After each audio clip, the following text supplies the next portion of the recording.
यहाँ पे हम अक्टूबर मंथ में केमिस्ट्री 12th का असाइनमेंट देख रहे हैं इंग्लिश मीडियम वालों के लिए। हिंदी मीडियम वालों के लिए पहले से ही असाइनमेंट के आंसर्स आ चुके हैं और इंग्लिश मीडियम वालों के लिए भी आप वीडियो का डिस्क्रिप्शन चेक कर लीजिए। हर एक सब्जेक्ट के असाइनमेंट के आंसर यहाँ पे अवेलेबल करा दिए गए हैं, तो आप बिल्कुल इसकी टेंशन ना लें। सारे सब्जेक्ट के असाइनमेंट के आंसर आपको यहाँ पे मिल जाएंगे और एक एक क्वेश्चन को आप देखिएगा, समझिएगा, उसके बाद आप इन सारे आंसर्स को लिखिएगा।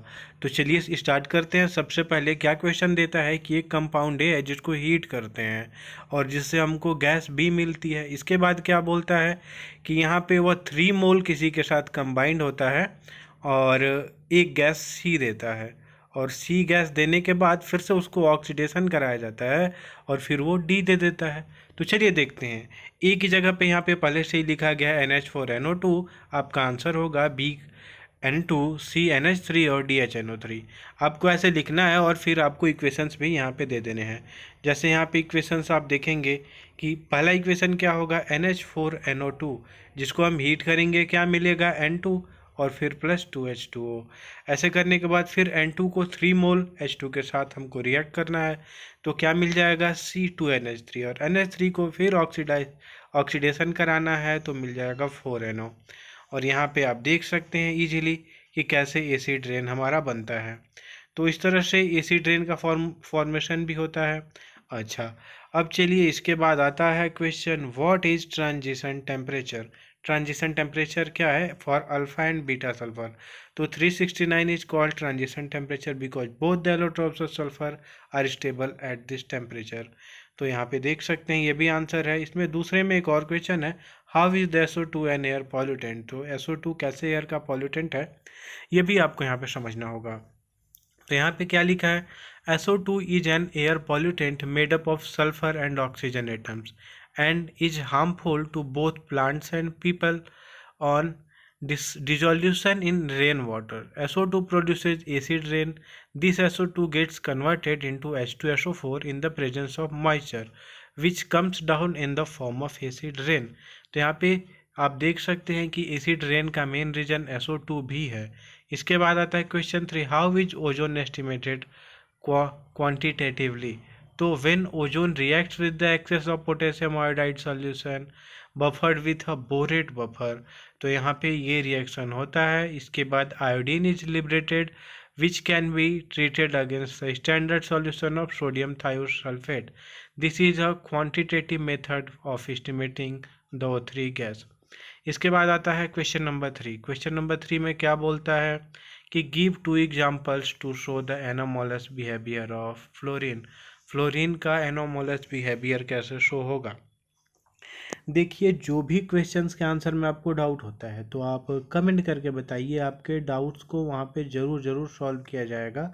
जो भी आपका डाउट होता है तो आप डाउट बताया करिए, फिर आपके डाउट्स को यहाँ पे सॉल्व कर दिया जाएगा। इसके बाद आता है क्वेश्चन में कि फ्लोरीन के हमको एनोमोलस बिहेवियर के बारे में बताना है। तो पहला एनोमोलस बिहेवियर है कि फ्लोरीन सोज ओनली एक ही ऑक्सीडेशन स्टेट शो करता है, वो भी -1 due to absence of D orbital. D orbital नहीं होता हमारे वैलेंस शेल में फ्लोरीन में, तो इस वजह से ये -1 ऑक्सीडेशन स्टेट ही शो करता है।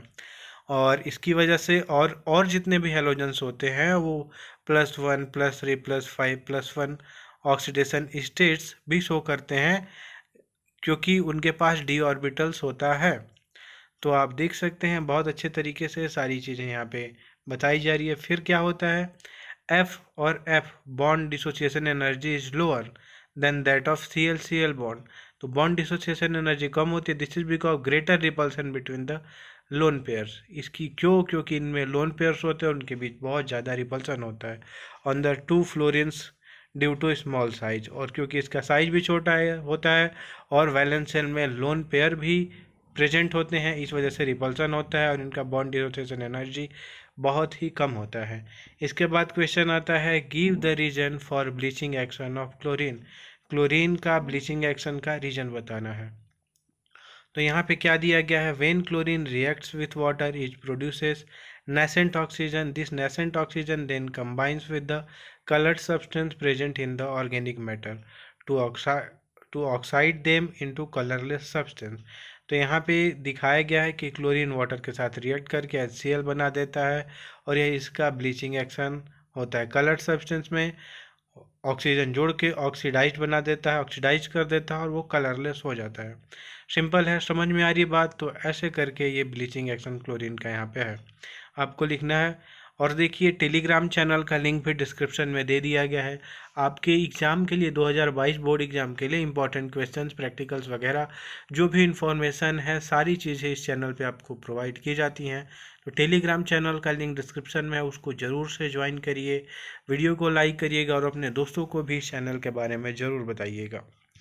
चलिए अब नेक्स्ट क्वेश्चन आता है, अरेंज दी फॉलोइंग। इसको अरेंज करना है इंक्रीजिंग एसिड स्ट्रेंथ, इसके एसिड स्ट्रेंथ के इंक्रीजिंग ऑर्डर में आपको अरेंज करना है। तो यहाँ पे देखिए सबसे पहले यहाँ पे हमने किसको लिखा हुआ है, HF को।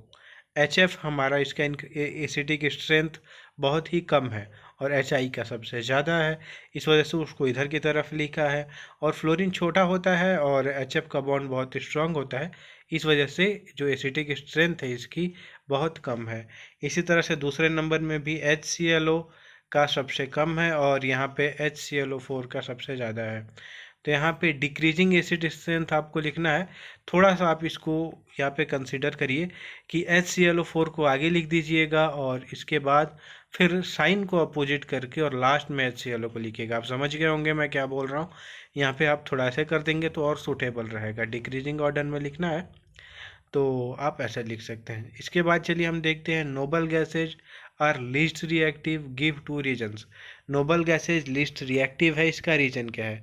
तो पहला रीजन इसमें दिया गया है, noble gases are the least reactive of all known elements, that's because with 8 valency electrons their outer energy level 1 full, therefore noble gases are rarely involved in the chemical reaction and almost never form compound with other elements।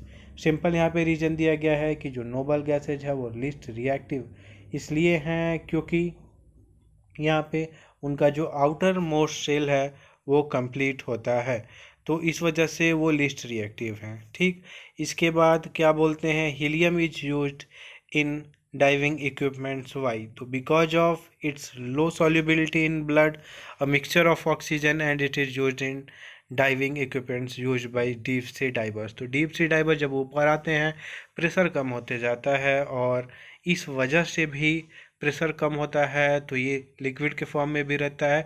बहुत सारे reason से आप इतना लिख देंगे तो satisfy answer होगा आपका। इसके बाद NF3 is an exothermic compound but NCl3 is an endothermic compound. Why? तो यहाँ पे आप देखिए कि as we move down the group 17 the size of the atom increases from fluorine to chlorine. The larger difference in the size of N and Cl results in the weakness of strength of NCl bonds. तो यही पे बोल रहा है कि size में difference की वजह से इनके बीच का बॉन्ड बहुत कम होता है। On the other hand the difference in size of N and F is small.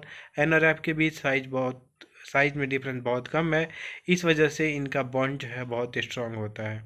इस वजह से एक एक्सोथर्मिक है और एक एंडोथर्मिक है। तो आंसर सारे हमने देख लिए। चलिए देखते हैं PDF इसका आप कैसे डाउनलोड कर सकते हैं।